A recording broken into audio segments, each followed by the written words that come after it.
सभी का मेरे छोटे से न्यू ब्लॉग में स्वागत है। और आप लोग देख सकते हो कि कितना प्यारा मौसम है।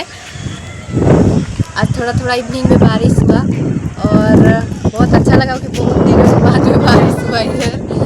हम छत के ऊपर आ गए हैं, कितना अच्छा ठंडा ठंडा हवा चल रहा है। देख सकते हो इधर हरा भरा पेड़ वगैरह। और ऊपर देखिए बादल का भी व्यू कितना अच्छा है। ठंडा हवा चल रहा है।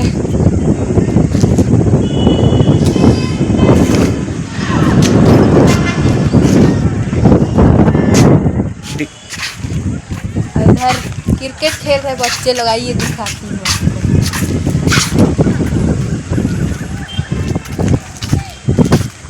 इधर देख सकते हैं क्रिकेट खेल रहे हैं और इधर का मौसम देखिए, इधर से कितना अच्छा हवा है, ठंडा ठंडा।